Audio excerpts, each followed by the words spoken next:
But we begin with the surprise last night. If you watch Monday Countdown, you know no one was willing to save the graphic.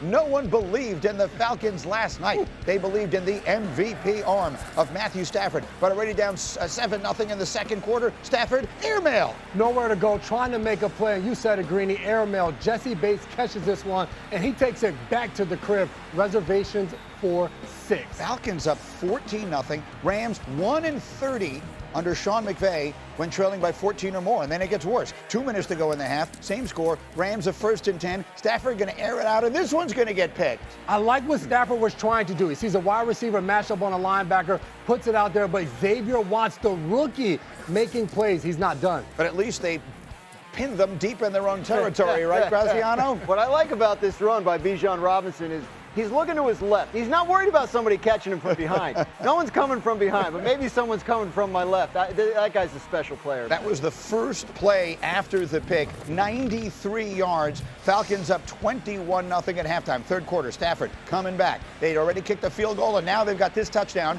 to Terrence Ferguson. And so the Rams offense showing life. It's 24-10. Late in the third quarter, Zane Gonzalez from 37 yards. Jared Verse has other ideas. Sometimes you just got to take over and make a play. Jared Verse slides on the inside, basically unblocked, picks it up and takes it back. But you're going to see him as he's running enough speed to look to the sideline and mimic an old Tyreek Hill and throw up the deuces to that Atlanta Falcons sideline as he's jetting down there. Remember, the Rams fired their special teams coordinator last week, and now it pays off here. Fourth quarter now. Rams going for it, 4th and 2. Stafford back to throw. Dan, he's picked again. 3 times in a game I don't know, you don't need, but if you want us to take it seriously, you need it. I don't know, man. Looked like it was a pick 6 for Xavier Watts, but wait, take another look. By those 6 inches, he's out of bounds, and they don't wind up capitalizing. They punt it back, so the Rams are still in the game. And where are they going to go? They're going to go to Puka Nacua. Yeah. Little screen, 11 yards later. We are tied at 24. Nacua and his buddy Devontae celebrating. So where do we go? 44 seconds left in the game.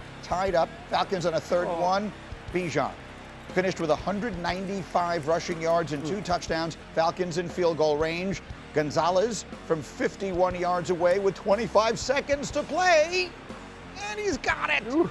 So the Falcons, Arthur Blank, Stuyvesant High School, 27-24 Falcons, 10 seconds left. Rams a 3rd and 10, desperation time. Puka Nacua is going to make what looks like one of the great catches you will ever see on the sideline, but J-Mac, take a closer look. An unbelievable effort by Puka Nacua, but when you see this one in slow motion, clearly the ball comes loose there, and by the time he regains possession, he's already out of bounds. It's a great job of holding the hand away from the football. So 5 seconds left. It's 4th down. Clock's going to run out anyway. And then his pass to Nacua, which is incomplete. But again, it wouldn't have mattered. And so stunningly, the Rams go to Atlanta and lose. The Falcons have some of the best wins in this season, despite it being a very forgettable year in Atlanta. But what does all this mean? Well, I'm glad you asked. When we were here yesterday, the Los Angeles Rams were the favorites to win the Super Bowl at DraftKings Sportsbook. As we wake up this morning, they no longer are. The Seahawks are now the favorites, surpassing the Rams. Both those teams, by the way, have shorter odds than any AFC team. The shortest odds for any AFC team is Denver. Neek is back with us, but the first point you made in our meeting this morning, Dan, I thought was fascinating. It's hard to find a favorite, like who's good in the NFL. This is what everybody wanted. Yes. Everybody that was sick of the Chiefs and Mahomes, right? We need something different. Now we got this mess. You got the Rams who can't beat NFC South teams. You got the Eagles who only play a half. Who do you like in the NFC? Who do you even like in the AFC? I think it's going to be a wild postseason. The idea that graphic, that the Super Bowl favorite graphic was affected that much by the Rams not picking up a loose ball in the end zone on a 2-point conversion on a Thursday night in Week 16. It just tells you everything you need to know about the way this postseason shapes. Well, and that play might wind up changing absolutely everything. Instead, it could have been the Rams playing for the 1 seed. Now they're going to be the 5 or the 6. Dominique, how about that? How about the idea that all of a sudden there is no clear-cut favorite in the NFC or anywhere for that matter? Yeah, this season is very different from any football season we've seen in recent history. It happens from time to time, and I think it's exciting and unique, but I do feel like, Dan, I miss having that one team like the Eagles were last year. It was so fun watching teams try to take them on and watching that team be challenged and have some kind of historical context where it's like, how will we remember this team, or how will we remember this franchise? It depends on what happens in this playoffs. It kind of feels like whoever gets the bye, whoever gets the first round bye, I feel like is who I'm rooting for. There will be no major historical context. We're not going to talk about Hall of Fame implications for a particular quarterback or anything like that. We're just going to say, hey, 2026, that was a weird Super Bowl, wasn't it? That's what it feels like we're setting up for. Perhaps, but in the midst of that point, of that larger point, I think Nick also makes a very interesting smaller point.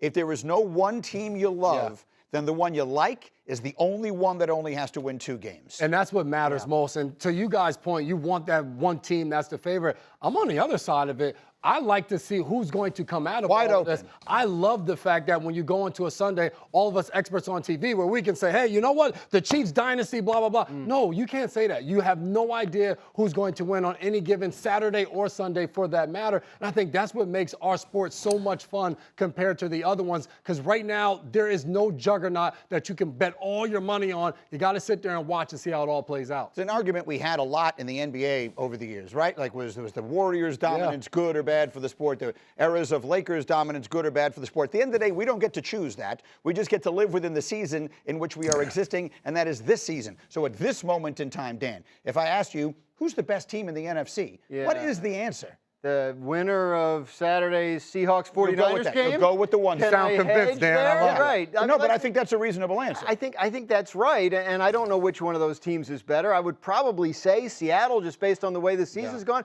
But here comes San Francisco sneaking up on the whole world after a year in which everybody was hurt except Christian McCaffrey somehow. And now they're a game away from getting the 1 seed. You talk about narratives and how teams could be remembered, Neek.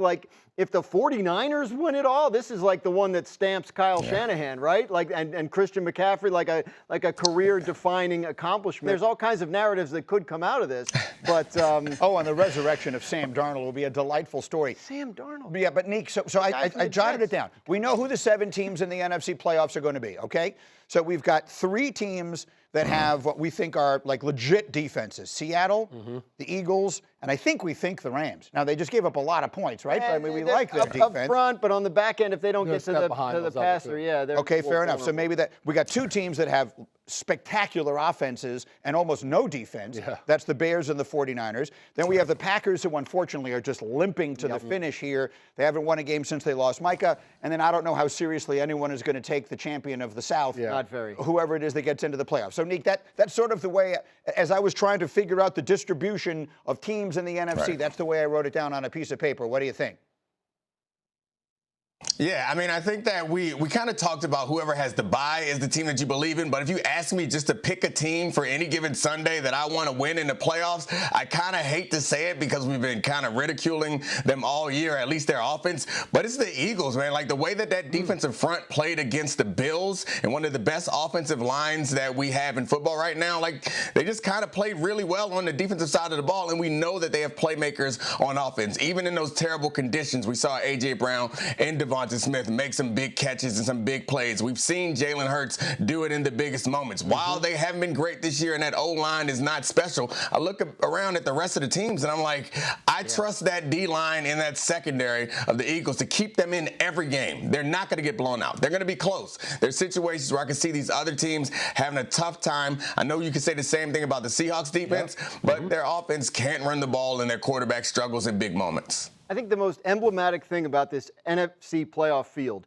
is that the last spot could come down to a Falcons-Saints game on Sunday with neither one of them eligible to make it. That's right. If the Bucs beat the Panthers on Saturday, they still need the Falcons to lose on Sunday in order to win the division. So the suddenly surging Saints, to me. The Saints all of a sudden are playing really well. That's one of the things. MVP. For those of you waking up this morning, you may not know this. That's one of the things that came from last night. Because the Falcons won last night, they now actually can impact the NFC South race next weekend, which is to say, if Carolina wins Saturday, the Panthers win the South. Right. If Tampa wins Saturday, as Dan just said, they still have to sweat out. They need the Falcons to lose to the Saints, or Carolina winds up winning it one way or the other. Okay, so it's a strange circumstance, but it is what it is. One other quick note. Can we put up A19, please?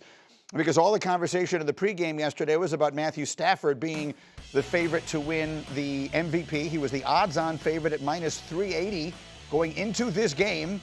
Now, Drake May is the favorite at minus 400. Stafford is plus 300. So I asked the group to sort of say right now, if you were to make a pick on who would be your vote for MVP, who would you pick? And we went kind of down the middle. Which way did you go, J-Mac? I went with Drake May. I think the way he's played all season long, we continue to try to knock him down because of who they've played and all that other nonsense. Drake May he's not the one who put the schedule together. Right. You put him out there, he knocks them all down. You saw the performance this past week against the Jets. But nonetheless, he was out there balling, throwing touchdown passes. I think his ascension in year 2, what he's been able to do with Josh McDaniels and the way Matthew Stafford performed last night, now to me makes Drake May the MVP favorite. And I think he'll probably win it at this point. I mean, unless there's residual Stafford votes for the lifetime achievement thing they wanted to give him. But Christian McCaffrey, we mentioned this, the 49ers have come from nowhere to be on the verge of the 1 seed. This guy has kept it all together. He is 7th in the league in catches, not among running backs.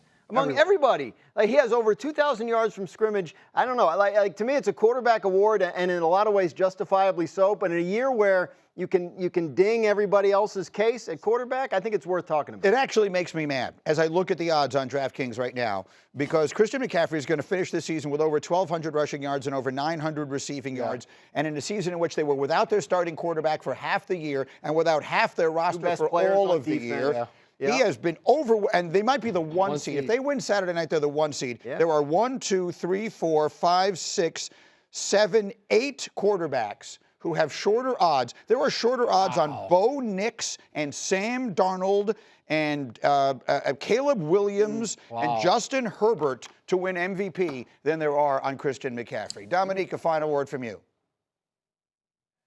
Well, I said Matt Stafford, but you just changed my mind. Like, I don't want to live in a world where only right. quarterbacks can win this award. Like, it's a terrible world to live in. I think Christian McCaffrey probably could have won it a couple years ago when Lamar won it, but we always give it to a quarterback. Like, his impact is not just statistical. The impact that he has on the game, you can see it opens people up because it draws the linebackers up. Like, I think there has to be a rethinking of the way that we look at this award. But right now, I think that we're going to give it to the quarterback on a good team who put up great numbers, because that's what we always do. And like, to be frank, like, they are honestly more valuable. Like, having a great quarterback is going to be more, or having a good quarterback, having an average quarterback sometimes is more valuable than have a great player at any other position. But I'm going to go on your side, Green. I'm going to join you guys on the McCaffrey train. Come on, jumped over. They switched the graphic just that quickly. That fast. That's the kind of up to the moment solo that our team is doing. Coming up.